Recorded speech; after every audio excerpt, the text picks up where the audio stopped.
پیارے دوستو السلام علیکم۔ عزیز دوستو، آج کی اس ویڈیو میں ہم حضرت صالح علیہ السلام کا فل واقعہ آپ حضرات کے سامنے بیان فرمائیں گے، تو میرے دوستو میرے پیارو ویڈیو میں آخر تک بنے رہے۔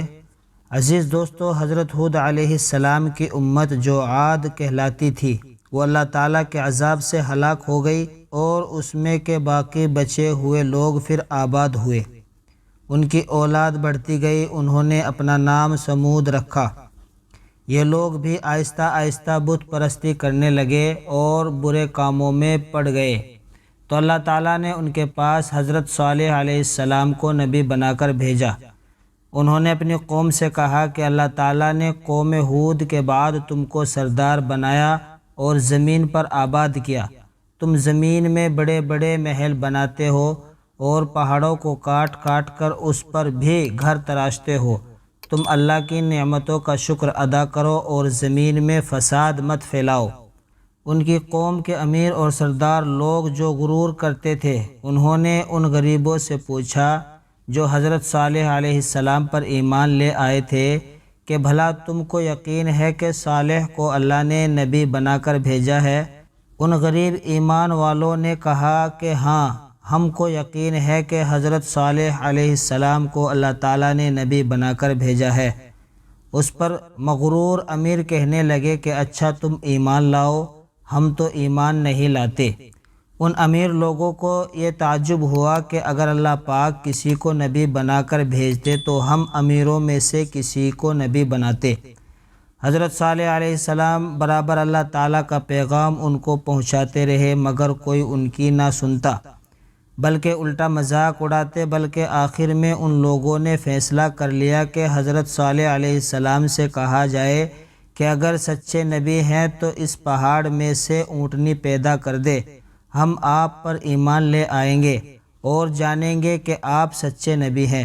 حضرت صالح علیہ السلام نے اللہ سے دعا کی، اللہ تعالیٰ تو سب کچھ کر سکتے ہیں۔ اللہ تعالیٰ نے حضرت صالح علیہ السلام کی دعا قبول کی اور ایک پہاڑی سے اونٹنی کو پیدا کر دیا، لیکن ان کی قوم یہ سچائی دیکھنے کے بعد پھر بھی ایمان نہ لائی۔ یہ اللہ کی اونٹنی ایسی تھی کہ جس چشمے پر جا کر پانی پیتی تھی سب پانی ختم کر دیتی تھی۔ اب تو ان کی قوم کے لوگ اور بھی پریشان ہوئے۔ حضرت صالح علیہ السلام نے اپنی قوم سے کہا کہ دیکھو، اس اونٹنی کے لیے باری مقرر کر لو، ایک روز تمہارے جانور چشمے سے پانی پیے اور ایک روز یہ اونٹنی پانی پیے گی، لیکن دیکھو اس کو بری نیت سے ہاتھ نہ لگانا، یعنی اس کو تکلیف نہ پہنچانا، ورنہ تمہارے حق میں اچھا نہ ہوگا۔ کچھ روز تک تو وہ اونٹنی کو حیرت سے دیکھتے رہے۔ ان کی قوم کے چند لوگوں نے مشورہ کر کے اونٹنی کو مار ڈالا۔ حضرت صالح علیہ السلام کو اس کی خبر ہوئی تو آپ کو بہت رنج ہوا، اور انہوں نے اپنی قوم سے کہا کہ میں نے تم کو منع کیا تھا کہ اس اونٹنی کو تکلیف مت دینا، ورنہ تم پر جلد اللہ کا عذاب آئے گا، مگر تم نے نہ مانا۔ اب تم لوگ اپنے گھروں میں 3 روز اور مزے کر لو، اس کے بعد اللہ کا عذاب آئے گا جو تم سب کو ختم کر دے گا۔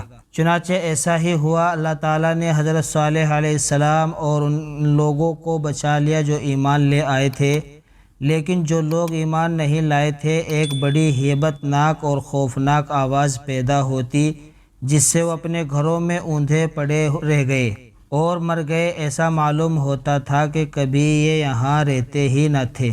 جو لوگ خدا کے حکم پر نہیں چلتے اور پیغمبر کا کہنا نہیں مانتے، ان کا یہی حال ہوتا ہے۔